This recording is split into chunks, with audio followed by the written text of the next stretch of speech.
Agora são 8h11 em Campos. Estamos de volta com o Folha no Ar, ao vivo aqui pela Folha FM, ao vivo também lá pelo Face, pelo YouTube, pelo Instagram.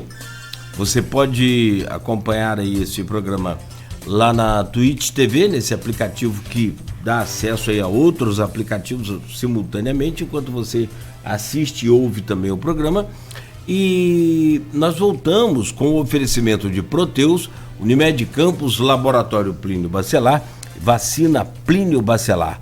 Previsão do tempo para Campos hoje tem chegada aí de uma frente fria, já deixa o tempo nublado agora na área central, 8h12, temperatura de 23 graus, o máxima de hoje é de 29 graus. Neste programa, com o Rodrigo Gonçalves da bancada, estamos conversando com o José Paz Neto, procurador da Câmara Municipal de Campos, advogado e agora escritor, lançando o seu livro Direito à Saúde, o papel do município na execução das políticas públicas. Ali, Roberto, como o Rodrigo gentilmente mostra aí, o livro que já está à venda aí digitalmente e, rapaz, e na quinta-feira será lançado no Easy Senza às 19 horas. No Café Literário do Easy Senza. Mas tem outro lançamento aí também. No Rio. No Rio, 3 de agosto. 3 de agosto. Lá na parte chique. É que botaram fogo ali. Rapaz, tem uns camaradas, eles colocam fogo todo dia na Lapa. Você tá vendo a imagem daí, Zé? Ali, ó, na descida da ponte da Lapa, aqui no lado de cá, margem direita do Paraíba, os caras colocam fogo ali no lixo. Bicho, é um inferno. E hoje é fumaça preta, tipo que botaram fogo em pneu. Cara, é um absurdo. Nós estamos em pleno século XXI e os caras queimando lixo no centro da cidade e ninguém fala nada. E ali é a margem do rio, né? Tem vegetação também. Tem vegetação ali, rapaz. Todo dia os caras colocam fogo ali, cara. A chamada mata ciliar. Então tá na hora de alguém aí do INEA, sei lá, alguém olhar isso com mais atenção. Rapaz, é impressionante. É impressionante. Eu fico Eu não tenho alergia, Secretaria de Meio Ambiente, alguém tem que olhar. Vamos acionar aí o pessoal para ver. Eu acho que ali é IBAMA, é INEA, todo mundo. Olha o advogado aí bom pra gente contratar aí, ó. Não, e vale ressaltar que a gente está num período seco, né, que é um período normal e que acontece mais incêndios florestais nesse período, justamente entre maio e setembro, né, e a gente já tem vários agravantes, né, então pedir a galera aí para não colocar não adianta pedir não, Rodrigo, você é muito educado. Você desculpa, mas não adianta, os caras não têm educação, não têm noção.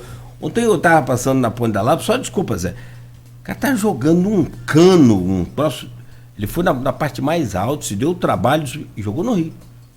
Eu fiquei, eu até gritei, mas não pode falar agora, mas assim, porque eu tava de carro, né, eu gritei e acelerei. Porque sabe lá o que o cara... Mas um senhor de idade, você acha que ele vai aprender alguma coisa mais? Tem que aprender, né, mas é difícil. Tem que aprender, ó, no bolso. Isso, o que ele fica imaginando, o que ele olha pro rio, ele pensa o que do rio? Que aquilo é um lixão? Sei lá, cara. Rodrigo, por favor. A gente, né, tá falando sobre o livro do Zé, que a gente já mostrou, mas a gente também vai falar um pouco, né, sobre, até pra gente poder entender, porque o atual cenário que a gente vive hoje em relação à saúde, né? Muito se fala que a saúde tem avançado, tem melhorado, até mesmo na perspectiva da própria pesquisa da GPP que foi feita em relação à avaliação de governo, né, já se fala muito da questão da saúde ter apresentado números mais favoráveis do que antes, né? E aí eu queria que o Zé falasse depois um pouquinho sobre esse cenário hoje da saúde, que é um cenário que vem mudando, mas muito também diante da questão de recursos, né? Ou seja, quando você tem recursos, você consegue aplicar isso de forma melhor na saúde. Zé, como é que você vê hoje o atual cenário da saúde no município? Rodrigo, eu acho que você colocou bem, né? Quando se tem recurso, você consegue implementar um número maior de políticas públicas, isso é natural, né? O ex-deputado Conde Bittencourt costuma dizer que na saúde, né, todo orçamento é pouco, né? Quanto mais recurso você colocar na área da saúde, mais demandas vão surgir, né? Porque são muitos problemas, a população é muito grande, precisando do suporte público. Eu sou, obviamente, oposição ao atual governo, mas eu não sou daquela oposição radical que critica por criticar. Eu acho que algumas coisas melhoraram, outras pioraram. Eu acho que na saúde tiveram alguns avanços, óbvio, não dá para negar que tiveram alguns avanços. Conseguiu entregar ali né, uma parte já das obras do Hospital Geral de Guarulhos, vai iniciar hoje aí a reforma. Eu queria até que você falasse um pouco sobre isso, porque eu me recordo que na época do governo Rafael se falava já da recuperação do telhado do HGG, né, que é uma coisa que foi feita agora e tem sido uma das coisas positivas, né, na gestão. Mas eu me recordo que naquela época da gestão Rafael, vocês tinham conseguido inclusive recursos para essa reforma. E isso em que momento? Na verdade, essa reforma agora fala que é com a ajuda do Estado. Mas naquele momento os recursos também viriam do Estado, não vieram, o que aconteceu? Sim, né, todo esse projeto que foi executado, né, agora da reforma do telhado do HGG, foi desenvolvido no governo do Rafael. No governo de Rafael houve a captação de recursos para essa obra. Acontece que ali no começo da pandemia os recursos que seriam destinados para a obra, que começaria em 2020, foram direcionados pelo governo do estado para o combate à pandemia da Covid-19. Ah, sim, então vocês conseguiram recursos, mas aí houve essa mudança por conta da Covid, situação. Os recursos foram todos direcionados para isso, por determinação do governo do estado, que acabou adiando ali a implementação daquilo que está sendo feito hoje. Foi até bom você comentar, assim, no governo do Rafael foi criada uma superintendência específica para captação de recursos. A gente conseguiu aumentar em mais de 10 vezes aquilo que era captado pelo governo anterior, pelo governo da prefeita Rosinha. Um trabalho muito grande de captação junto ao governo federal. Enfim, a gente precisa lembrar que nos 2 primeiros anos do governo Rafael, ali no final do governo Pezão, né, o governo do estado estava vivendo uma crise financeira muito acentuada, então não tinha a capacidade financeira que tem hoje de encaminhar recursos para o município. Muitas dessas obras que estão acontecendo hoje são realizadas pelo próprio estado, que tem hoje essa capacidade financeira, que naquela época não possuía, mas mesmo assim a gente conseguiu, né, junto ao governo federal, aumentar em mais de 10 vezes a captação de recursos, né, e muitos dos projetos que foram implementados naquela época foram implementados com esses valores. Por exemplo, a entrega do Hospital São José, enfim, né, e tantas outras questões. Eu acho que alguns pontos da área de saúde melhoraram, conseguiram, né, entregar essas obras aí do HGG, vão iniciar hoje aí as obras lá do novo pronto-socorro do Ferreira Machado, mas a gente não pode dizer que está tudo às mil maravilhas. A população ainda sofre com problemas de atendimento, sobretudo na atenção básica. Até hoje, as unidades básicas de saúde não voltaram a funcionar na sua integralidade, né? Várias ainda estão fechadas, isso é um problema sério, porque todo mundo que acompanha a área de saúde, estuda a área de saúde, sabe que o investimento na atenção básica é o melhor investimento possível, porque evita que os problemas cheguem lá na ponta, na urgência, na emergência, na alta complexidade. As unidades acabaram ficando com a atividade suspensa durante a pandemia, para que todo o quadro de servidores, né, etc., fosse direcionado para isso.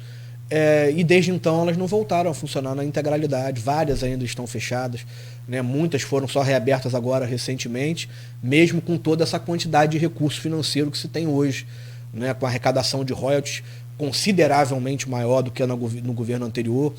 Eu acho que apenas nos 2 primeiros anos de governo, o Vladimir já teve mais arrecadação de royalties, participação especial, do que o Rafael teve no governo inteiro dele. Rafael teve participação zerada, né? Teve participações especiais zeradas, nunca aconteceu isso na história de Campos, desde que começou a receber royalties. Então, às vezes é fácil fazer essa comparação, né, de um governo para o outro, mas a gente precisa levar em consideração sempre o contexto de um governo e do outro, né? Um governo com muito mais recursos, obviamente, tem uma capacidade de entrega maior do que aquele que tem menos. quando a gente fala em saúde, você falou de toda essa complexidade que acontece. Campos é uma cidade muito grande, né? A território de Campos é muito complicado e que a gente tem, né, extensão aqui, né, Cláudio? Vamos botar de Morro do Coco a Serrinha, você acha que dá o quê? 200 quilômetros? Morro do Coco a Serrinha vai dar aí mais de uns 150 quilômetros. Eu acho, né? É muito extenso, né? Então, assim, e às vezes tratar disso de forma... Em todas as políticas públicas é bastante complicado, né? Até pelas particularidades que tem em cada lugar para se tratar. Agora, Zé, a gente viu, inclusive, né, que surgiu uma polêmica em relação ao transporte, mas inclusive a gente já estava marcado e vai receber aqui amanhã o presidente do MTT, vai estar com a gente aqui amanhã. Godard. Nelson Godard. Uhum. Para justamente a gente atualizar essa questão do transporte público e outros serviços que estão sendo implantados na questão do trânsito aqui da cidade. O Cláudio deu mais cedo a respeito de uma polêmica que surgiu, você falou, né, eu sou oposição ao governo, mas tenho, né, não faço aquela oposição cega, né, de ver só os problemas. Mas surgiu uma polêmica em relação à questão do transporte público, que foi hoje... Estou mudando da saúde para o transporte público porque são serviços hoje que no município estão sempre, vamos dizer assim, apontados, né? Que saúde, gera uma maior transporte, demanda hoje no município. Que, aliás, se você me permite, só acrescentar um detalhezinho. Eu não consigo ver desenvolvimento, essa coisa. Tudo uma série um conjunto de medidas, né? Eu não consigo ver desenvolvimento de uma cidade sem transporte público, do jeito que a gente tem hoje. Porque nós não temos tanto até transporte acesso à saúde, né? Porque muitas vezes, como o Zé falou... Um empresário investe numa cidade se ele não vai ter certeza se o trabalhador da empresa dele vai conseguir chegar. Vai ter um problema com o carro e não vai conseguir pegar um ônibus. Você já pensou nisso? Hoje você não consegue pegar um ônibus para chegar à rádio. Você consegue? A tempo? Você não consegue. Não, de qualquer parte da cidade é complicado. E aí o Zé fez um comentário a respeito da situação do transporte público, né? E isso acabou resultando num certo debate, né, sobre essa questão, e aí críticas dizendo que a gestão, que o Zé e o Rafael deveriam, por exemplo, em outras palavras, se envergonhar da gestão que fizeram à frente da prefeitura. Eu queria que você falasse um pouco sobre isso. Como que você avalia essa questão de muitas vezes também, a gente percebe que há por parte da atual gestão a dificuldade às vezes de aceitar críticas também, né? Como que você avalia isso? Rodrigo, eu acho que o prefeito Vladimir, ele não gosta de ser confrontado, né? Ele não gosta de debate. Já demonstrou isso desde as eleições, quando não participou de debates, enfim, fugiu de debates, né? Não teve a coragem de participar. Ele não gosta de ser confrontado, e eu acho que ele vem sendo pouco confrontado até de uma forma geral pela sociedade como um todo, enfim, veículos de imprensa, os próprios políticos de oposição, enfim. Houve aquele confronto maior ali no início do governo, com perda de maioria na Câmara e etc. Mas ele costuma ser pouco confrontado, né? E nas poucas vezes que ele é confrontado, em que há ali uma crítica mais ácida aos problemas do governo, ele demonstra uma certa imaturidade para responder a essas críticas, tentando partir para a desqualificação de quem emitiu aquela crítica, enfim, para ofensas com relação àquelas críticas. E que eu acho que isso não é o caminho, né, de um bom gestor. O bom gestor tem que compreender aquelas críticas, tem que absorver essas críticas, reconhecer quando está errado, né, reconhecer quando tem problemas para tentar resolver. Né? Se tem uma coisa, Rodrigo, que eu aprendi nesses 4 anos que eu tive a oportunidade de estar no governo do Rafael, é que a população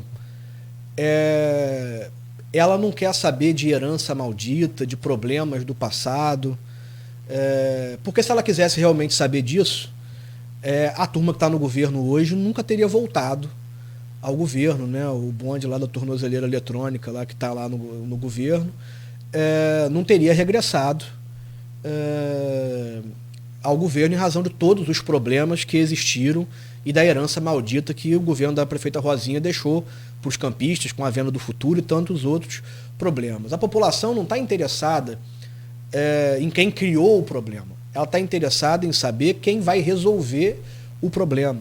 Né? Nós tivemos muitos problemas com relação a isso, porque pela falta de recursos não tivemos, né, sempre a capacidade de resolver problemas que a população possuía, mas sempre tivemos a coragem de botar o dedo na ferida e tentar resolver, ainda que fosse um remédio amargo. E foi o que a gente fez, por exemplo, na questão do transporte.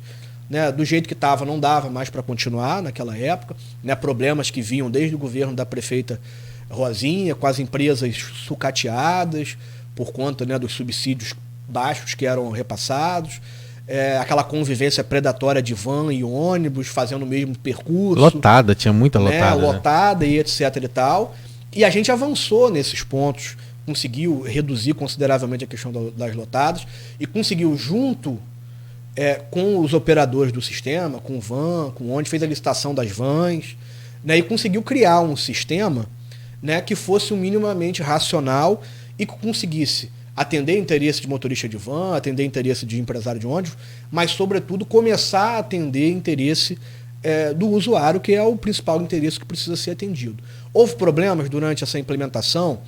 Óbvio que houve. Aqueles terminais provisórios que foram feitos eram a melhor solução? Obviamente que não. Né? Foi o possível naquele momento, e a gente precisa reconhecer as críticas, aquilo ali realmente não era o mais adequado, mas o sistema que foi pensado, a política pública que foi pensada, era a mais adequada.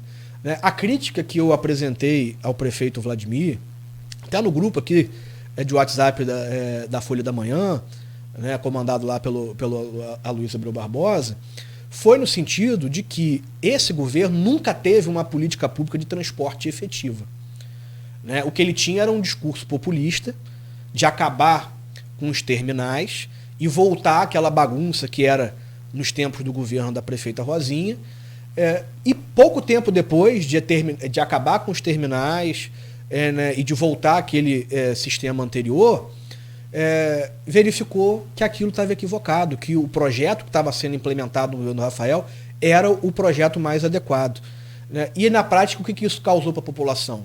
Um atraso na implementação desses terminais de mais de 30 meses. Né? A gente está no 30º mês do governo Vladimir, sem terminal, com um transporte capenga, várias reclamações da população, e não vai ser me criticando o Rafael, criticando quem quer que seja, que o prefeito vai resolver o problema. Né? Ele tem que ter coragem de primeiro reconhecer que há um problema. Né? E segundo, reconhecer que esse problema hoje é dele. Né? Que independente do que aconteceu no governo de Rafael, no governo de Rosinha, no governo de Mocaiber, enfim, ele precisa dar uma solução. Né? Já passaram uns 30 meses e ele não resolveu o problema. Né? E ao que parece, no ritmo aí que as obras de terminais estão indo, etc. e tal, isso não vai ser resolvido ainda nos próximos meses, e quem acaba sofrendo não sou eu, não é o Rafael, por conta da crítica que o Vladimir faz pra gente. Né? O Vladimir me criticar, de certa forma, para mim, até é um elogio. Né? Enfim, quem sofre é a população. Né? Eu acho que o prefeito precisa aprender isso. Primeiro, parar de pensar no passado. Né? A gente, no nosso governo, tentava explicar à população muitos problemas que aconteceram no governo anterior, as dívidas que foram deixadas, venda do futuro, mas a população não está interessada nisso. A gente aprendeu, né, ali de forma, às vezes, não, né, da melhor forma que a gente gostaria, mas a gente aprendeu a duras penas que a população quer que o problema seja resolvido. De quem é o pai da criança, quem é o pai do problema, pouco importa para a população. O problema tem que ser resolvido. E hoje a bola está com o prefeito, Vladimir. Né? E ele precisa tomar uma providência para que isso seja resolvido de forma mais célere. Né? Porque já se passaram 30 meses de governo e a situação do transporte piorou. Né? Mesmo com muito mais recursos, a gente pode afirmar aí com toda certeza que a situação do transporte piorou. Zé, quando a gente faz essa análise, né, do que foi a gestão de Rafael, você já falou aqui da questão dos recursos. Agora, a questão da venda do futuro foi algo que também atravancou mais ainda a possibilidade de vocês de avançarem? Como é que você avalia isso? Rodrigo, para o ouvinte conseguir compreender, né, o que aconteceu por conta da venda do futuro. A prefeitura recebeu de forma adiantada recursos no governo da Rosinha e teria que pagar esses valores nos anos posteriores, no governo do Rafael. Inclusive o Vladimir também vem realizando esses pagamentos. A gente se deparou na época com a situação de que o acordo que foi feito com a Caixa, né, o contrato foi celebrado com a Caixa, repassaria para a Caixa todo mês muito mais de 10%, né, do que o município receberia de royalties e participação. Em alguns meses isso representava até 80% de tudo aquilo que o município receberia. Então, na época, né, eu estava lá na Procuradoria do município, a gente ingressou com uma ação judicial, conseguiu uma liminar que limitou esses pagamentos a 10% de tudo aquilo que a gente recebia. Então, independente, por exemplo, se vocês recebiam 30 milhões ou recebiam 10 milhões, iam 10% para a Caixa. 10% iam para a Caixa. Então, se a gente pegar ali a arrecadação de royalties, participação especial do governo de Rafael ao longo dos 4 anos e descontar esses 10%, né, é um valor bastante significativo que poderia ter sido empregado em diversos programas, projetos, e que acabou não sendo. Né? A situação poderia ser pior. E aí eu faço até um paralelo com a situação de hoje, dessa discussão sobre a votação no Supremo Tribunal Federal, da nova partilha, né, dos royalties. O prefeito recentemente deu uma declaração dizendo que se essa redistribuição for efetivamente feita, isso representaria a falência do município. De certa forma, o governo de Rafael experimentou esse problema, né, de queda acentuada. Né? Se a partilha fosse feita hoje, muito provavelmente o Vladimir passaria a receber a mesma coisa, ou talvez um pouco menos até, do que o governo Rafael recebeu. A gente sabe os problemas que isso gera e a gente não quer que isso aconteça. Por isso a importância aí dessa mobilização, né, política, dessa união de frente e dos mais variados espectros políticos, porque o que está em jogo agora é o interesse do Estado do Rio, o interesse dos municípios, da população do Estado. O interesse agora político, enfim, pessoal, não é o que importa. A gente precisa lutar para conseguir manter. Eu particularmente acho essa lei completamente inconstitucional. A gente precisa entender... Isso que eu ia te perguntar, enquanto você esteve lá à frente de procuradoria, isso já estava rolando, porque afinal a gente está falando de uma lei de 2013, que veio na verdade ela foi votada em 2012, eu acho, criada em 2012, mas a implementação dela foi em 2013, por causa daquele período de implementação. Depois veio eliminada a Carmen Lúcia, que é o que garante a suspensão nesses últimos 10 anos. Né, um pouquinho antes da pandemia chegou a se discutir a proposta de um acordo, até acho que foi o Espírito Santo que... chegou a participar dessas negociações. Eu queria que você falasse um pouco disso. Como é que foi o acompanhamento de vocês enquanto você esteve lá na Procuradoria, já que é um assunto, né, recorrente? A gente teve bastante atenção a esse processo, até porque durante o governo do Rafael essa questão chegou essa mesma notícia que está veiculando agora, de que o processo seria pautado, também aconteceu lá naquela época. Uhum. Houve toda aquela mobilização aqui em Campos, movimentos foram realizados, inclusive um movimento lá na Praça São Salvador, né, que reuniu todos os políticos da região, enfim. Houve uma tentativa naquela época de se celebrar um acordo, né, até capitaneado ali pelo Espírito Santo, enfim, mas não foi possível. Não se chegou a essa composição. Eu acho que hoje o cenário, talvez, para a realização de um acordo, seja um pouco melhor do que naquela época. Porque hoje, com a nova descoberta de campos de petróleo em outros estados, etc. e tal, até lá com a possibilidade de exploração de petróleo lá na Foz do Amazonas, etc. A coisa está acabando. Não é que vai inverter, mas que outros estados que não tinham interesse, né, em ajudar, e que tinham, na verdade, interesse na redistribuição, porque não recebiam nada, agora já tem perspectivas diferentes de recebimento dessas receitas. Então é possível que a composição de forças ali, até dentro do próprio Congresso Nacional, mude com relação a isso. Mas a sua opinião, você fala assim, né, eu acho que é inconstitucional.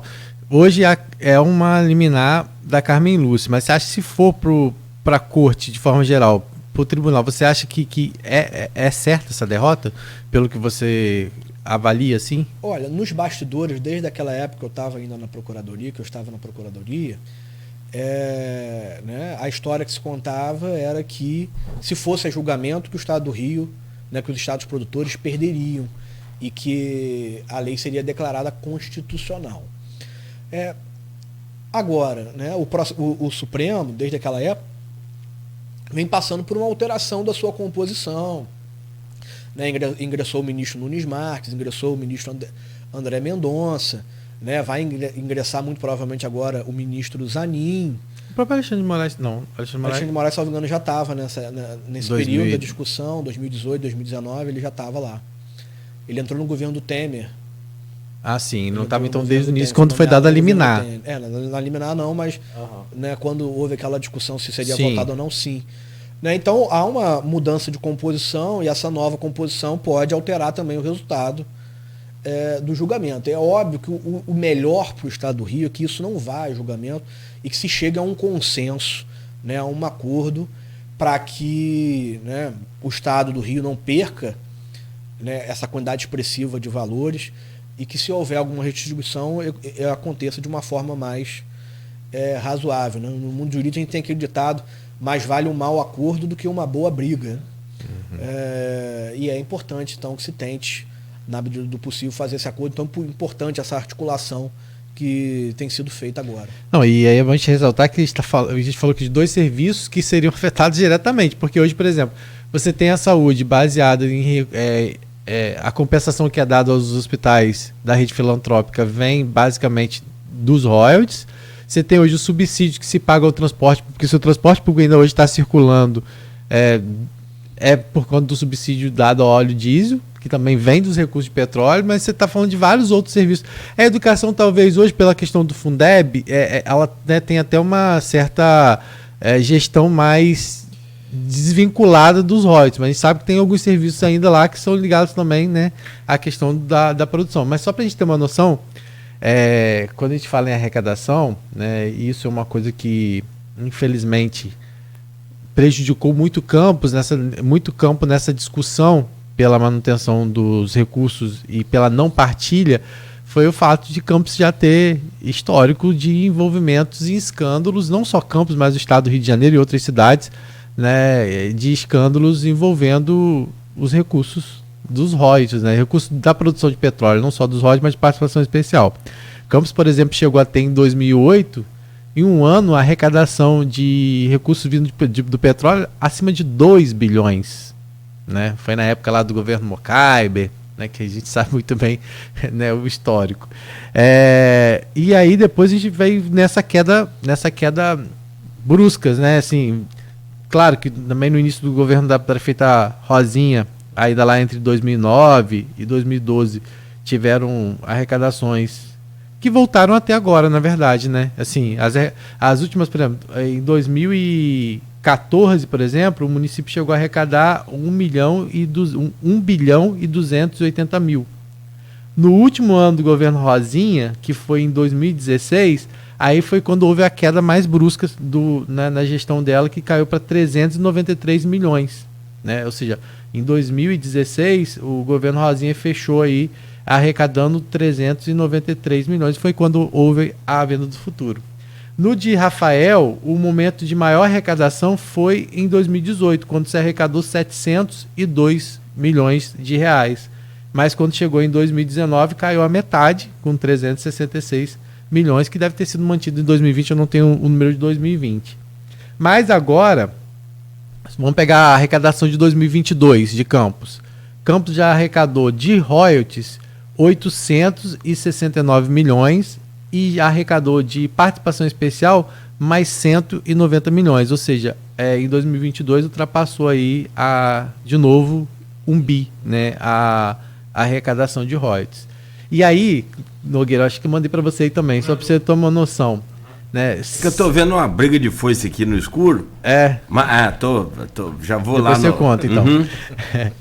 Aí, só para você ter noção, de royalties, se passar a valer o que está dizendo, a projeção é de queda de 80%. Então, Campos cairia dos 869 milhões que arrecadou em 2022 para 173 milhões.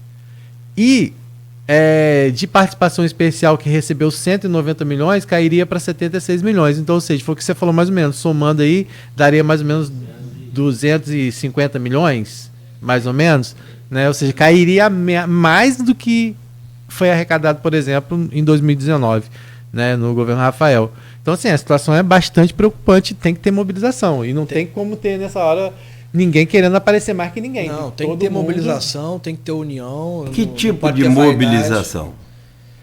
Acho que tem que haver uma movimentação política, enfim, movimentos políticos, como aconteceram já em anos anteriores, mas é preciso uma articulação junto ao Congresso Nacional, junto ao Supremo, enfim. É necessário que isso seja feito, né? Tem que trabalhar com todas as possibilidades, com a possibilidade de um acordo, mas também com a possibilidade dessa questão ser levada a julgamento, e aí precisa ser feita uma mobilização política.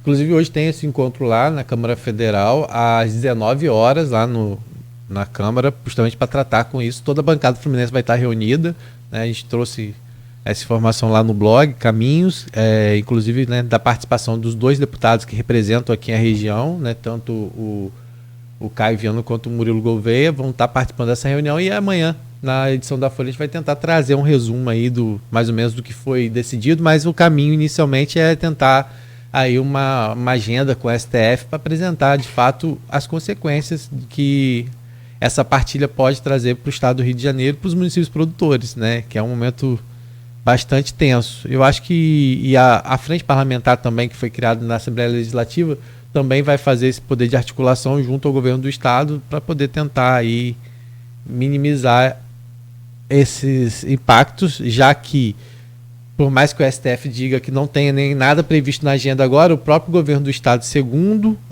levantado pela jornalista Berenice Seara, já teria tido a informação que setembro aí é o limite para que isso seja votado. Então, se tiver que ter um acordo, tem que ser para ontem, né? Confesso a você que, analisando os especialistas aí, quem já esteve lá administrando a prefeitura, a coisa fica realmente muito complicada se essa partilha de fato acontecer. Mas há um novo cenário, como o Zé falou. Tem outros estados que estão produzindo e que já não se interessam mais pela partilha desses royalties. Vamos aguardar. São 8h43. Meu caro José Alves, meu caro Zé Paes, o Zé Alves está descansando agora. Desculpa, perdão. Zé Neto, deixa eu só fazer um rápido intervalo aqui e a gente volta então a seguir para a gente fechar esse programa de hoje. São 8h44. A gente volta já. Tem gente já ali também lá no William Passo, quer saber como adquirir o livro? Lá no grupo de WhatsApp, está pedindo informação no privado, e aí você pode passar, enfim. A gente reforça, né? A gente volta também já postei lá o link, o livro Direito à Saúde, que vai ser lançado, de autoria do José Paes Neto. Na verdade já foi lançado, só a gente vai ter só uma aqui em Noite Campo. de autógrafo. É isso. Pode ser assim? Então, noite de autógrafo lá no Café Literário do Easy Senza. São 8h44, vamos ao intervalo e a gente volta a seguir no oferecimento de Proteus, Unimed Campos, Laboratório Plínio Bacelar e Vacina Plínio Bacelar.